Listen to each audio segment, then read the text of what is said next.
بالله من الشيطان الرجيم بسم الله الرحمن الرحيم الحمد لله رب العالمين الصلاة والسلام على أشرف الأنبياء والمرسلين محمد وآله الطيبين الطاهرين المعصومين واللعنة الدائمة على أعدائهم أجمعين من الآن إلى قيام يوم الدين بعد يوم الدين أما بعد فقد قال الله تعالى في كتابه المجيد وفرقانه الحميد وهو أصدق القائلين وقوله الحق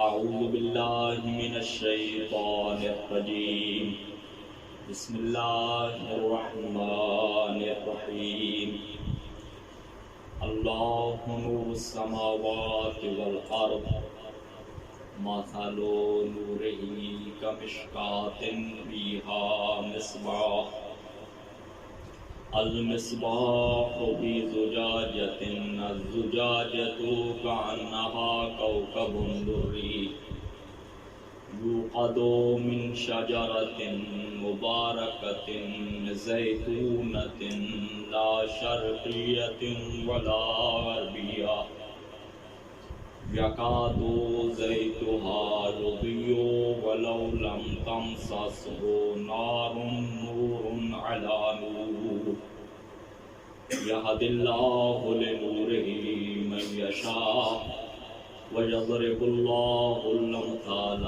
للناس والله بكل شيء عليم صلوات اللهم صل على محمد سامعین محترم، میں آپ بزرگان کی خدمت میں خطیب کی حیثیت سے نہیں آیا بلکہ در زہرا کے نوکروں میں اپنا نام لکھوانے آیا ہوں۔ آج جس معصوم ہستی کی عظمت کے متعلق میں چند جملے بیان کروں گا، یہ وہ ہستی ہے جس کے بارے میں ہمیں روایات میں یہ ملتا ہے، ہمارا یہ کریم امام، ہمارا یہ زین العابدین امام فرماتے ہیں انی لأدعو لمذنبی شیعتی کل یوم 100 مرہ۔ امام علیہ السلام فرماتے ہیں میں ہر روز اپنے گناہگار شیعوں کی مغفرت کے لیے 100 مرتبہ دعا کرتا ہوں۔ جو اتنا کریم امام ہو، جس کو اپنے گناہگار شیعے بھی اتنے عزیز ہوں کہ ان کی مغفرت کے لیے امام ایک دن میں 100 مرتبہ دعا کرے، اس امام کی کریمی کی کیا حد ہوگی۔ اور پھر امام علیہ السلام اپنے پڑوسیوں کا اس قدر خیال رکھتے تھے کہ مولا کے وہ پڑوسی جو ضعیف، کمزور اور بوڑھے ہوتے تھے، امام علیہ السلام ان کے گھر میں تشریف لے جاتے تھے اور ان کے حیوانات کو خود پانی پلایا کرتے تھے۔ بھائی یہ آج کل کا پانی نہیں ہے جو بڑی آسانی سے متوفر ہے، وہ پانی جو انسانوں کو بھی بڑی مشکل سے متوفر ہوتا تھا، اس زمانے میں امام جا کے اپنے پڑوسیوں کے حیوانات کو پانی پلایا کرتے تھے۔ یہ ہیں ہمارے قریب امام، اور جس کی عظمت کو آج میں نے آپ کی خدمت میں بیان کرنا ہے۔ آپ صلوات پڑھیں، میں نوکری شروع کرتا ہوں۔ اللہم صل علی محمد وآل محمد۔ بھائی عبد الملک بن مروان کا زمانہ ہے، مقام خانہ کعبہ ہے. یہ اپنے زمانے کا بادشاہ شام سے آیا ہوا ہے، خانہ کعبہ کی زیارت کرنا چاہتا ہے. بیٹھا ہے، لوگ آ رہے ہیں. لوگوں نے جب دیکھا کہ بھائی بادشاہ خانہ کعبہ کے پاس موجود ہے، حالت یہ ہو گئی، لوگ مکہ کا طواف کرنے سے پہلے بادشاہ کو آ کے سلام کرتے، اس سے جو عطا لینی تھی وہ لیتے، پھر خانہ کعبہ کا طواف کرتے. لوگ آ رہے ہیں، بادشاہ کو دیکھ رہے ہیں، سلام کر کے عطا لے کے عبادت کر رہے ہیں.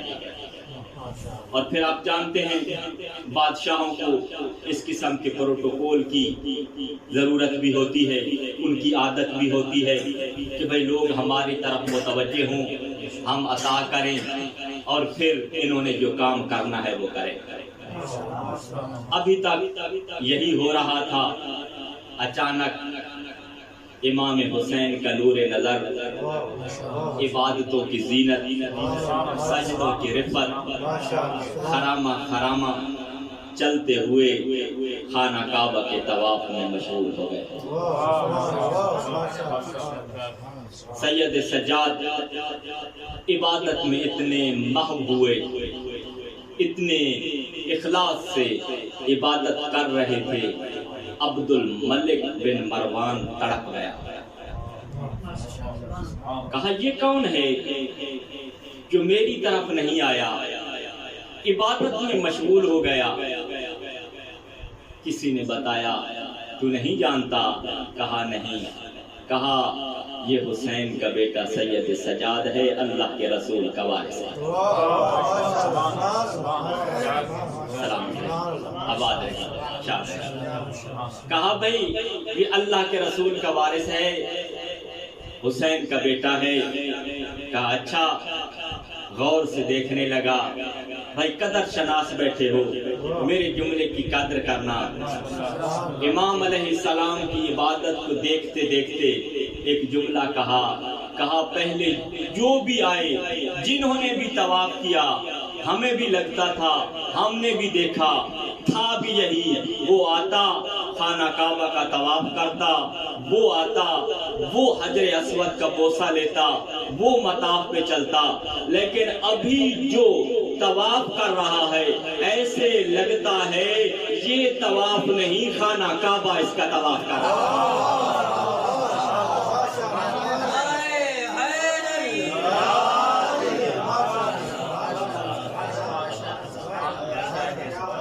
نظر ایسے آتا ہے طواف یہ کر رہا ہے، مگر حقیقت یہ ہے کعبہ ان کا طواف کر رہا ہے. کہا بھئی دیکھنے والے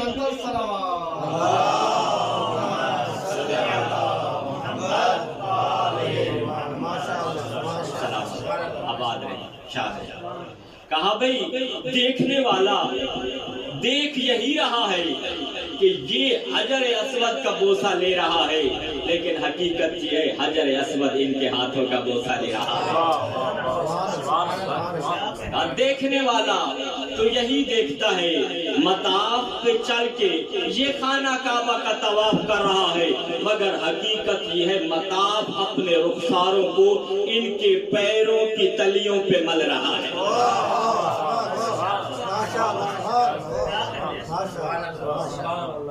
تھوڑی دیر تو اس نے انتظار کی کہ امام علیہ السلام آئیں. امام علیہ السلام آئیں گے، طواف ختم کریں گے، میرا سلام کریں گے. لیکن ایسا نہ ہوا. وہ تو عبادت میں مشغول رہے، عبادت کرتے رہے. یہ اپنے انتظار میں بیٹھا رہا. پھر شاہی حربوں پہ آ گیا. اب جانتے ہیں نا شاہی حربے کیا ہوتے ہیں. سپاہیوں کو بھیجا، کہا جاؤ سید سجاد کو میرے پاس لے آؤ. سپاہی گئے، امام سجاد علیہ السلام کو لے کے آئے. اس ملعون نے پہلی گستاخی کی. کہا سید سجاد میں نے آپ کے باپ کو تو نہیں مارا، میرے پاس کیوں نہیں آ رہے؟ میری طرف کیوں نہیں متوجہ ہو رہے تھے؟ قسم بخدا سید الصابرین تھا نا، تو مولا نے جواب دیا میرے بابا کے قاتل جو بھی تھے اس نے اپنی دنیا اور آخرت کو برباد کیا ہے۔ اور پھر مولا نے ایک جملہ ارشاد فرمایا فَإِنْ أَحْبَبْتَ أَن تَكُونَ كَهُوَ فَكُنْ، اے عبد الملک اگر تو بھی میرے بابے کے قاتل کی طرح بننا چاہتا ہے تو جرأت کر بن جا، میں وقت کا حسین ہوں، تو وقت کا یزید بن۔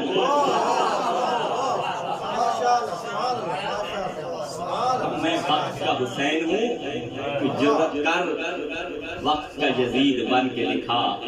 قسم بخدا امام علیہ السلام کے یہ جملے ادا ہونے تھے، فوراً عبد الملک کی زبان سے نکلا کلا مولا میں یزید بننے کی جرأت نہیں کرتا۔ اسی کو ایک ملعون نے خط لکھا تھا عبد الملک کو۔ بعض روایات یہ بتاتی ہیں کہ خط لکھنے والا حجاج تھا۔ اس نے خط لکھا، کہا اگر تم حکومت کو چاہتے ہو کہ تمہاری حکومت کو دوام حاصل ہو تو پھر سید سجاد کو قتل کر۔ اس نے ایک جملہ کہا میں اپنے اجداد کی تاریخ کو جانتا ہوں، جس نے بھی اپنے ہاتھوں کو آل محمد کے خون میں رنگین کیا ہے، یا اس کی حکومت ختم ہو گئی ہے یا وہ خود ختم ہو گئے۔ یہ جانتا تھا، اسی وجہ سے کہا کلا میں وقت کا یزید نہیں بننا چاہتا۔ پھر کیوں بلایا؟ کہا میرے پاس جو دنیا ہے میں چاہتا ہوں میں آپ کو وہ دنیا عطا کروں۔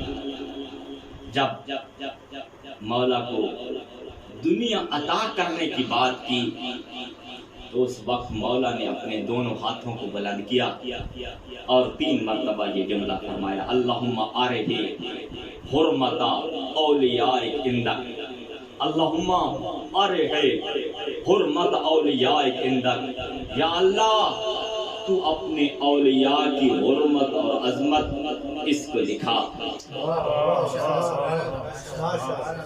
مولا کے سامنے سنگریزے تھے، دوش پہ چادر تھی، مولا نے پہلے اپنے دوش پہ موجود چادر کو اتارا، خانہ کعبہ کے سامنے بچھایا، پھر موجود سامنے سنگریزوں کو ہاتھوں پہ دیا، ان کو اٹھا کے روایت کے جملے ہیں رما کفن من وساط المسجد، مسجد کے ان سنگریزوں کو اٹھا کے اپنی دوش سے اتاری ہوئی چادر پہ پھینکا۔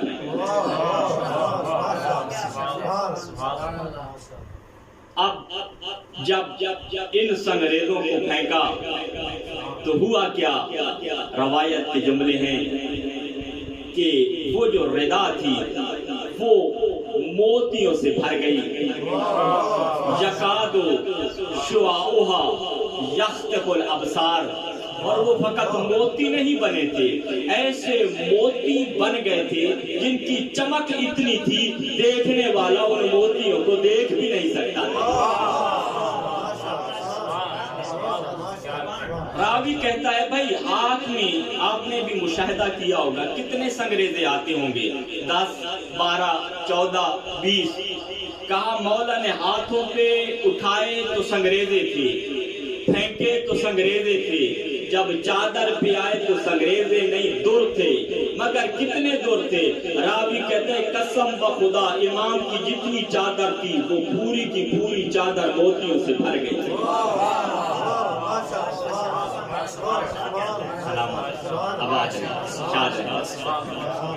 اب مروان ولی عبد الملک کی حالت کیا ہو گئی؟ بالکل سکتہ طاری ہو گیا، اچانک پورے مجمع پہ سکوت طاری تھا۔ اب امام علیہ السلام نے ایک جملہ ارشاد فرمایا، کہا عبد الملک مجھے پہچان، من تکونو حاضہی حرمتہ عند اللہ تحتاج الی دنیا. کہا عبد الملک جس کا اللہ کے ہاں یہ مرتبہ ہو، جس کی اللہ کے ہاں یہ عظمت ہو، وہ تیرے 2 ٹکے کی دنیا کا محتاج ہوگا. اب روایت کے جملے ہیں، امام علیہ السلام نے کعبہ کی طرف نگاہ کی. امام علیہ السلام کا کعبہ کی طرف نگاہ کرنا تھا. اس وقت کعبہ کے اطراف میں غریب فقراء موجود تھے. امام علیہ السلام نے ان فقراء کو بلایا، اے کعبہ کا طواف کرنے والے فقراء غرباء آؤ، سید سجاد کی چادر پہ موتی موجود ہیں، جس کا جتنا دل چاہے اتنے موتی اٹھاتا ہے. غرباء آئے، جس کا جتنا دل چاہا اس نے اتنے موتی اٹھائے. چادر موتیوں سے خالی ہو گئی. مولا نے چادر اٹھائی، اپنے دوش پہ رکھے.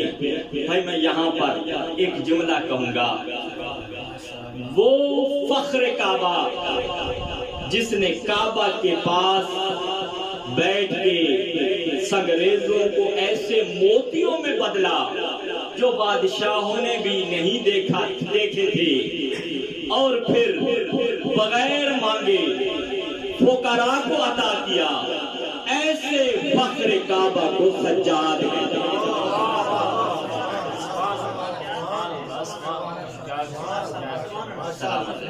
آباد شاد رہی. اور پھر یہی کعبہ تھا، اسی عبد الملک کا بھتیجا تھا. تاریخ نے اس کا نام ہشام رکھا ہے.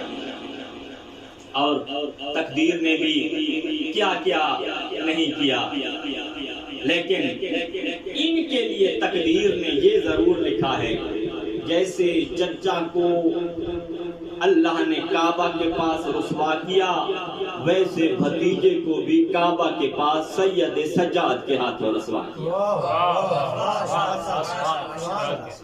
اب ہشام آیا، لیکن اس دفعہ ہشام کا باپ حکومت پہ نہیں تھا، اس کا بھائی ولید بن عبد الملک حکومت پہ تھا.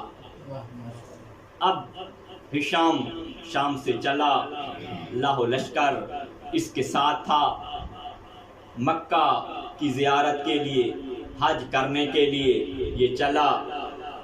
باقی جتنے امور انجام دینے تھے انجام دے دیے، لیکن جب حجر اسود کا بوسہ لینے لگا تو اتنے دھکے لگے، بجائے حجر اسود جانے کے یہ 10 قدم پیچھے ہو جاتا. بھائی لوگوں کو تو نہیں پتا نا بادشاہ ہے، وہاں تو سب حاجی تھے، اور وہ حاجی جو ویسے ہی تھکے ہوئے تھے حج کر کے، تو پھر یہ حجر اسود کا بوسہ لینے کے لیے بڑھا، پھر دھکے لگے، پھر پیچھے آ گیا. اب اس نے اپنے سپاہیوں کو کہا، بھائی میرا منبر ادھر نصب کرو، میں بجائے طواف کرنے کے میں یہی منبر پہ بیٹھ جاتا ہوں اور حاجیوں کو دیکھنے لگ جاتا ہوں. بالکل وہی منظر امام سجاد علیہ السلام تشریف لائے، خانہ کعبہ کا طواف کیا. خانہ کعبہ کا طواف کرنے کے بعد جب حجر اسود کا بوسہ لینے کے لیے بڑھے تو راوی کہتا ہے جتنا رش تھا، ہیبت سید سجاد کی اتنی تھی، لوگ ہٹتے گئے، صفیں بنتی گئی. امام علیہ السلام نے تسلی سے حجر اسود کا بوسہ لیا. امام علیہ السلام بوسہ لے کے واپس آئے. ایک شامی کھڑا تھا، اس نے کہا، ہشام اس کو جانتے ہو؟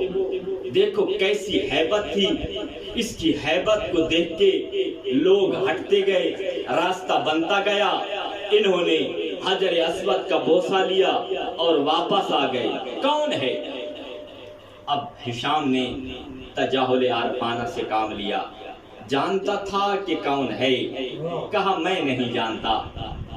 جب کہا نا میں نہیں جانتا، اس وقت عرب کا ایک بہت بڑا شاعر جس کی کنیت ابو فراس لقب فرزدق نام حمام بن غالب اسی مقام پہ موجود تھا. اس نے کہا ہشام تو جان یا نہ جان اس کو میں ضرور جانتا.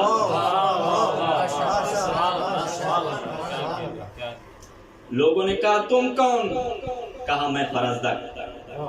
بھائی اگلے جملے سننے سے پہلے 2 جملے فرزدق کے بارے میں سن لو کہ فرزدق کون تھا. ایک صلوات پڑھ دیجئے محمد.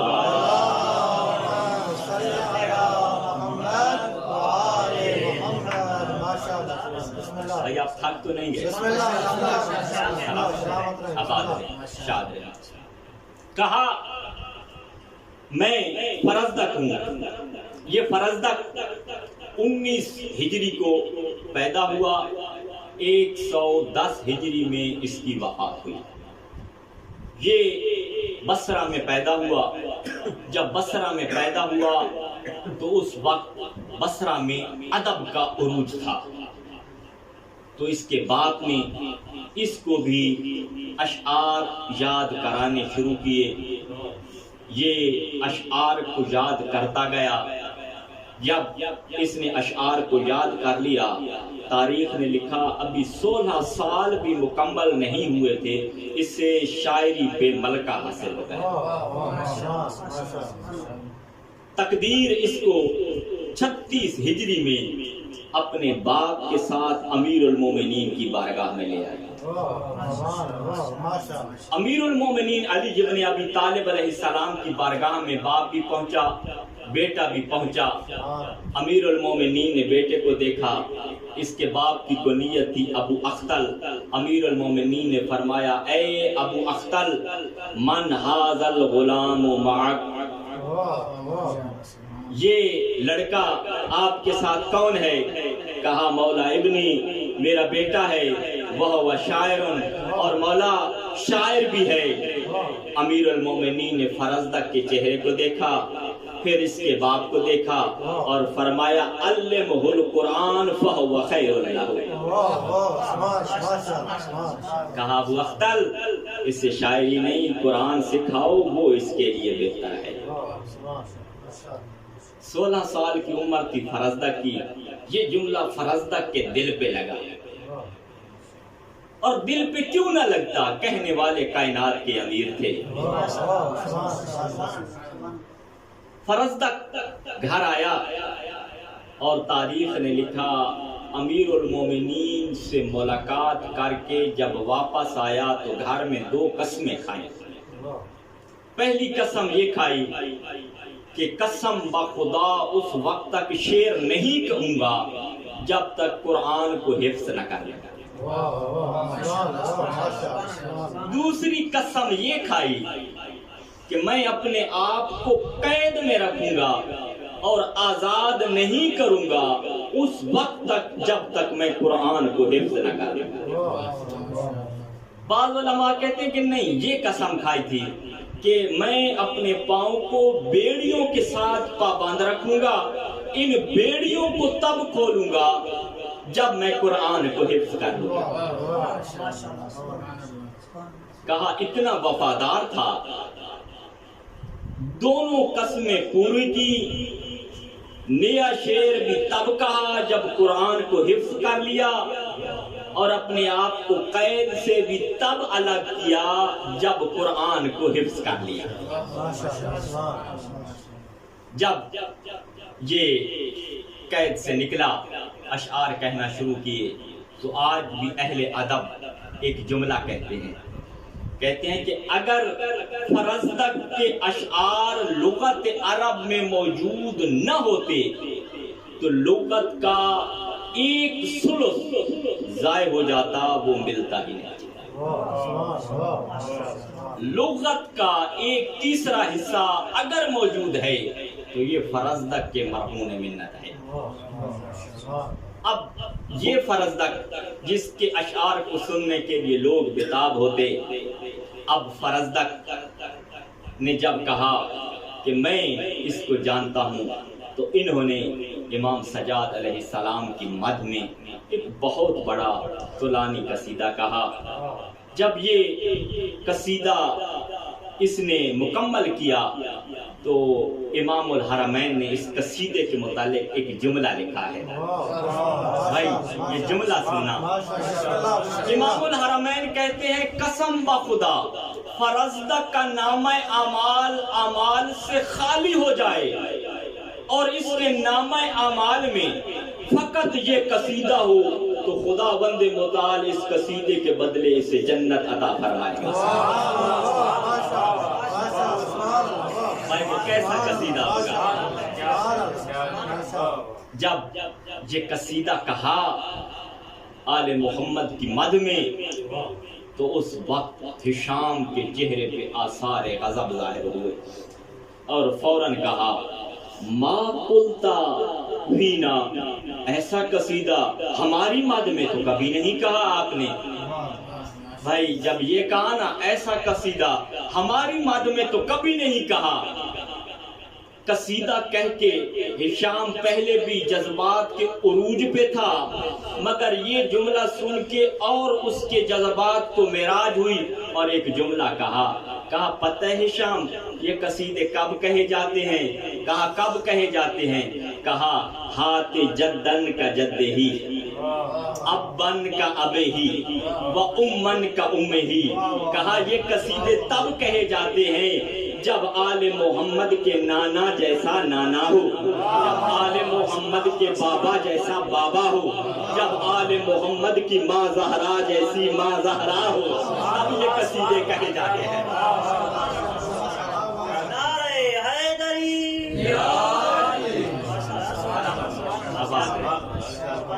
کہا نانا محمد جیسا، بابا علی جیسا، ماں زہرا جیسی، پھر ایسے قصیدے کہے جاتے ہیں.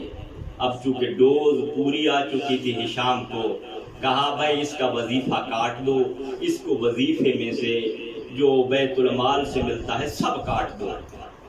امام علیہ السلام نے اپنے غلام کو بلایا، کہا جاؤ میرے گھر سے 20,000 درہم اٹھاؤ، فرزدق کو دو اور فرزدق کو کہنا لو کان عندی اکثر من ھذا لوصلناک بہ، کہ اگر سید سجاد کے پاس 20,000 درہم سے بھی زیادہ ہوتا وہ تجھے اس سے زیادہ عطا کرتا. غلام فرزدق کے پاس یہ رقم لے کے آیا، فرزدق نے وہ رقم واپس کر دی. کہا مولا میں نے خدا کی خوشنودی کے لیے کہا ہے، میں نے انعام کے لیے نہیں کہا. جب غلام واپس لایا تو مولا نے ایک جملہ کہا جاؤ فرزدق کو کہنا. بھائی جملہ سننا، لطف لیں گے جب بھی اس جملے کا آپ تصور کریں گے. کہا جاؤ فرزدق کو کہنا انا اہل البیت اذا وہبنا شیئا لا نستعیدہ، کہ ہم اہل بیت جب بھی کسی کو کوئی چیز عطا کرتے ہیں وہ واپس نہیں لیا کرتے.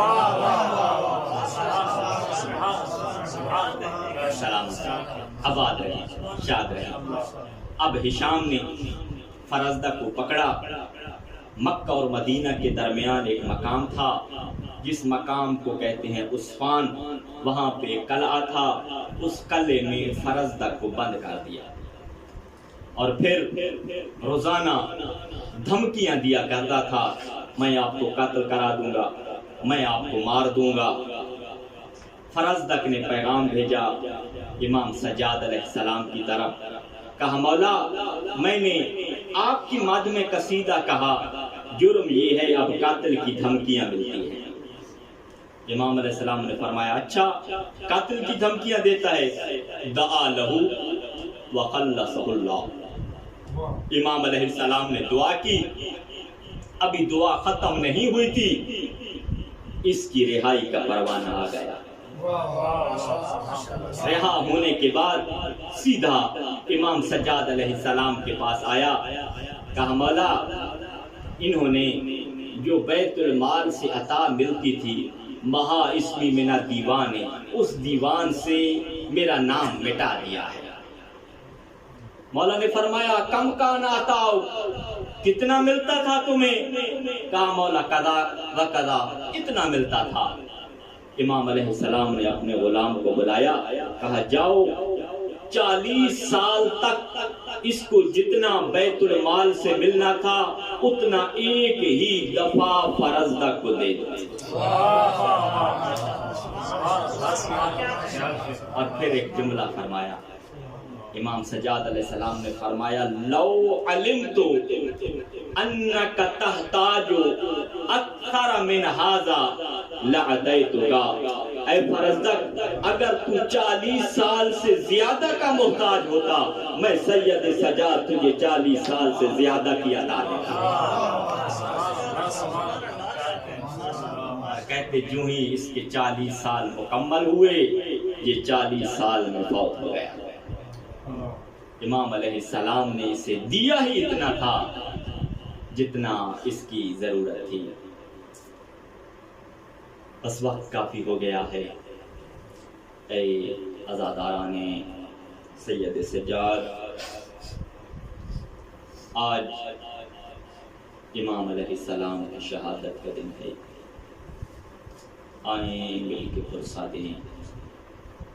قسم بخدا میں ایک فقیہ کے پاس بیٹھا ہوا تھا، اس فقیہ نے میرے سامنے یہ جملے بیان کیے تھے۔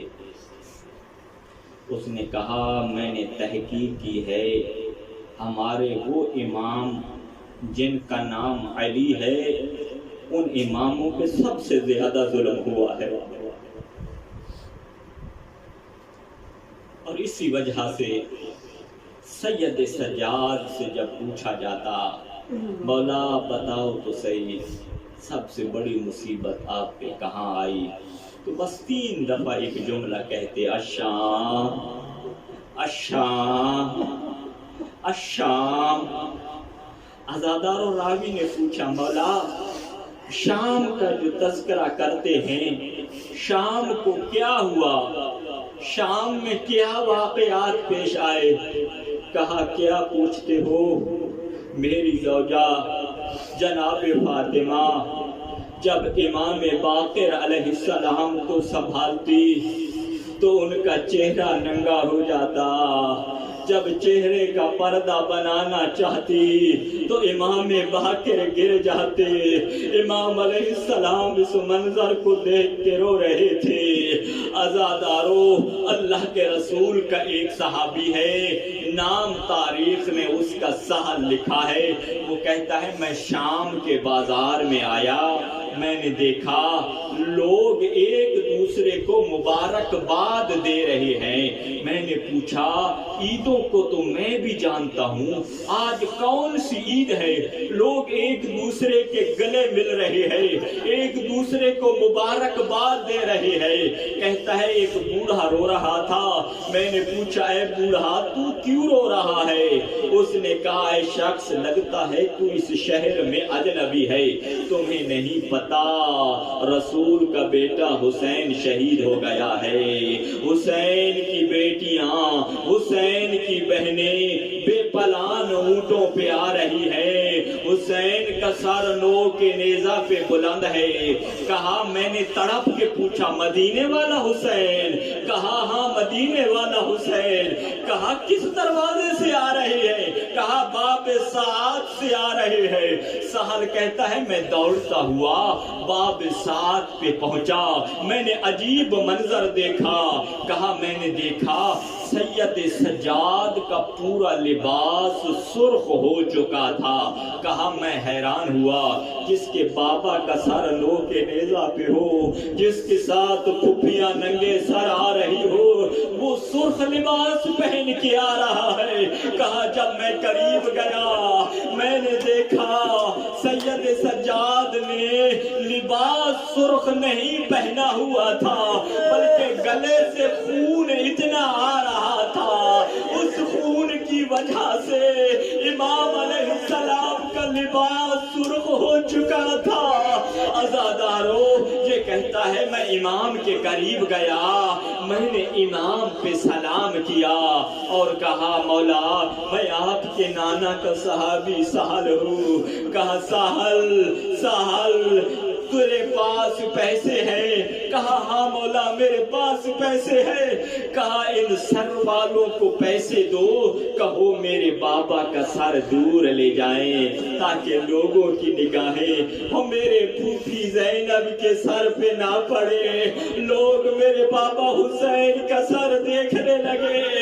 عزادارو، یہ نو کے نیزہ والے کے پاس گیا، کہا اے سر والے یہ پیسے لے لو، سر کو دور لے جاؤ۔ وہ سر کو دور لے گیا۔ عزادارو، اب امام علیہ السلام نے فرمایا اے سہل تیرے پاس ثوب عتیق، کوئی پرانا لباس ہے؟ عزادارو، میں کہوں گا مولا آپ کے پاس تو یمنی چادریں تحفے میں آیا کرتی تھی، لوگ نیا لباس تحفے میں دیا کرتے تھے، آج شام کے بھرے بازار میں ثوب عتیق پرانا لباس مانگ رہے ہو۔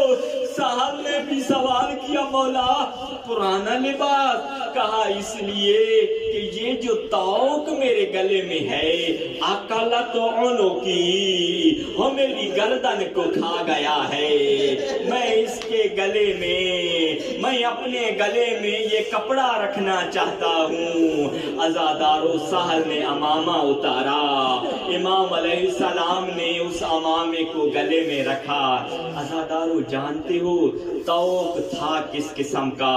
علماء نے لکھا یہ جو توق تھا فیہ 4 مسامیر، اس میں 4 کیلیں تھی، ایک کیل سامنے کی طرف تھی، دوسری کیل پیچھے کی طرف تھی، تیسری کیل دائیں طرف، چوتھی کیل بائیں طرف۔ کلما مالت رقبتہ الی جانب ارتکز المسمار فی رقبتہ، امام جس طرف اپنے گلے کو کرتے وہ اس طرف کی میخ امام کے گلے میں پیوست ہو جاتی۔ عزاداروں، مجھے معاف کرنا، کربلا سے کوفہ ہے 70 کلومیٹر، کوفہ سے شام ہے 1545 کلومیٹر، یہ فاصلہ سید سجاد نے اس 4 میخوں والے توق سے طے کیا۔ اسی وجہ سے سہل کہتا ہے جب میں نے دیکھا تو گوشت موجود نہیں تھا، امام علیہ السلام کی ہڈیاں نظر آ رہی تھی۔ بس عزادارو، اس حالت کے بعد امام علیہ السلام فرماتے ہیں ہمیں یہود و نصارہ کے محلے میں گزارا گیا۔ راوی پوچھتا ہے مولا پھر وہاں کیا ہوا؟ کہا شمر اعلان کر رہا تھا اے یہود و نصارہ، جانتے ہو یہ وہ اہل بیت ہیں قاتلوا آباءکم وہدموا دورکم، یہ وہ ہیں جن کے بابا نے تمہارے آبا و اجداد کو قتل کیا، جن کے انہوں نے تمہارے آبا و اجداد کے گھروں کو گرایا تھا۔ آؤ آج ان کا چھڑانے والا کوئی نہیں ہے، جس نے بدلہ لینا ہے آؤ ان سے بدلہ لے لو۔ راوی کہتا ہے مولا کیا ہوا؟ مولا نے فرمایا فما باقی احد الا وقد القی علینا من التراب والاحجار والاخشاب، اس محلے میں کوئی باقی نہیں بچا تھا، وہ جس کے ہاتھ میں پتھر تھا اس نے ہمیں پتھر مارا، جس کے ہاتھ میں مٹی تھی انہوں نے مٹی پھینکی، اور جس کے ہاتھ میں لکڑیاں تھی انہوں نے لکڑیاں سے مارا۔ بس عزادارو، یہی مصائب تھے۔ سید سجاد جب واپس آئے مدینہ میں، نانا کے روضے پہ رو رو کے کہہ رہے تھے نانا اناجی کا یا جدہ یا خیر مرسل، اے نانا اے نانا، جو ہم نے مصائب دیکھے ہیں میں زور زور سے نہیں بتا سکتا، نانا یہ مصائب میں سرگوشیوں میں بتانے آیا ہوں۔ نانا سید سجاد کی سرگوشیوں کو سن، پہلا جملہ کہا نانا سبینا کما تسبل اما، نانا ہمیں ایسے قیدی بنا لایا گیا، وہ جیسے کنیزوں کو قیدی بنایا جاتا ہے۔ نانا مسنا من الضر ما لا تحتملہ العذال، نانا ہم نے وہ مصائب دیکھے جن مصائب کو ہماری پسلیاں برداشت نہیں کر سکتی تھی۔ بس عزادارو، جتنا عرصہ امام علیہ السلام زندہ رہے، 40 سال، 35 سال یا 34 سال، جب بھی پانی آتا، پانی کو دیکھ کے کہتے قد قتل ابی عطشانا، میں یہ پانی کیسے پیوں، میرے بابا حسین کو پیاسا مارا گیا۔ پھر جب کھانا آتا، کھانے کو دیکھ کے فرماتے کیف آکلو وابی قد قتل جائع، میں کیسے کھانا کھاؤں، وہ میرے بابا کو بھوکا مارا گیا۔ کبھی بازار سے گزر ہوتا، قصاب ذبح کر رہا ہوتا، قصاب کو روک کے پوچھتے اے قصاب مجھے بتا تو صحیح، اس جانور کو ذبح کرنے سے پہلے پانی پلایا تھا یا نہیں؟ کہا مولا میں آپ کے جد کی شریعت سے واقف ہوں، میں 3 مرتبہ پانی اس کے قریب کرتا، جب یہ جی بھر کے پی لیتا پھر ذبح کرتا۔ عزادارو یہ جملے سن کے کربلا کی طرف منہ کر کے کہتے بابا وہ مدینے میں تو جانوروں کو بھی پیاسا ذبح نہیں کیا جاتا، ہائے بابا تجھے فرات کے کنارے وہ پیاسا ذبح کیا گیا۔ عزادارو ساسا بن سوہان امام علیہ السلام کا صحابی ہے، کہتا ہے میں واقعہ کربلا کے 3 سال بعد امام سجاد کی خدمت میں آیا، میں نے دیکھا امام کبھی ایک پاؤں اٹھاتے ہیں پھر اس کو رکھ دیتے ہیں، پھر دوسرا اٹھاتے ہیں، پھر امام پہلا اٹھاتے ہیں پھر دوسرا اٹھاتے ہیں۔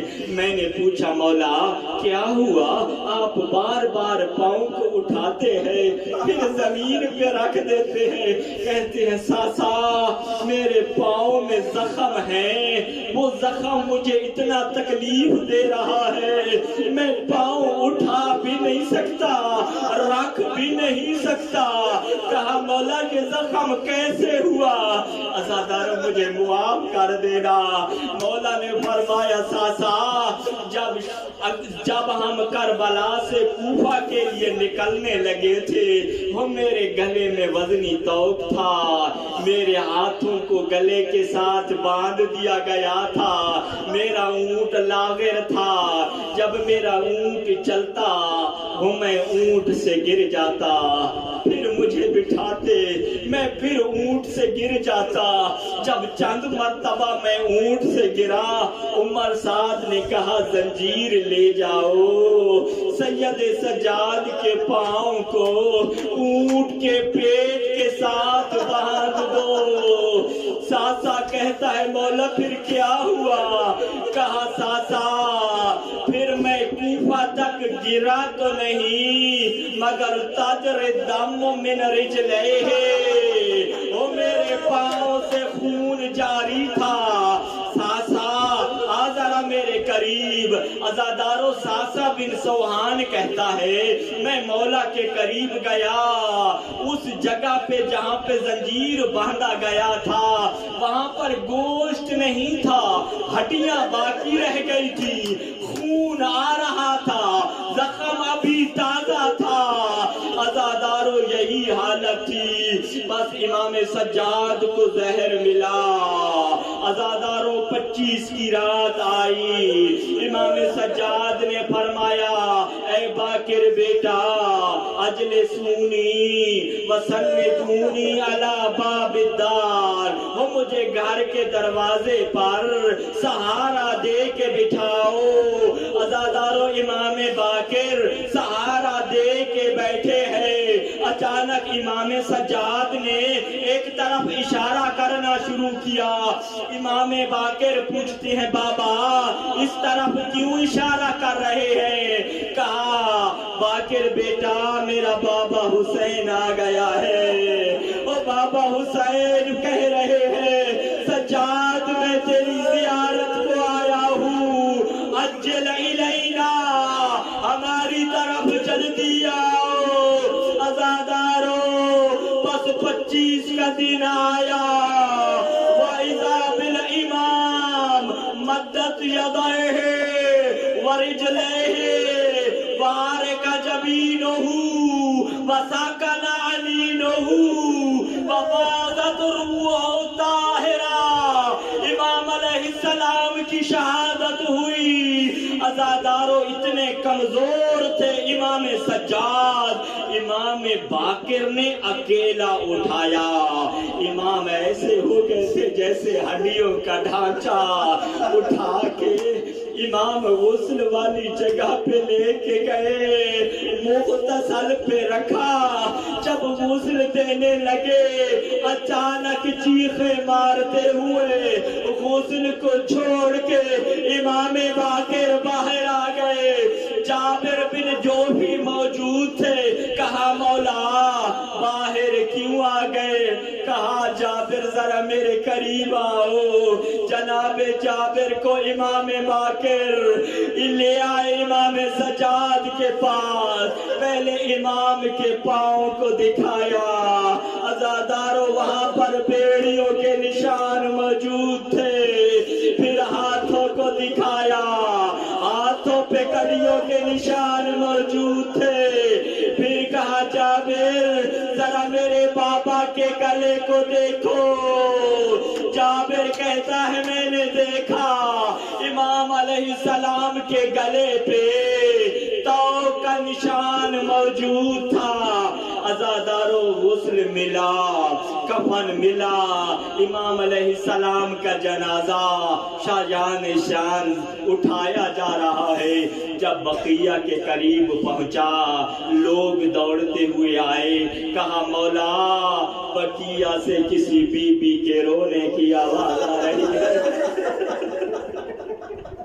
مولا کوئی بی بی رو رہی ہے، بین کر رہی ہے،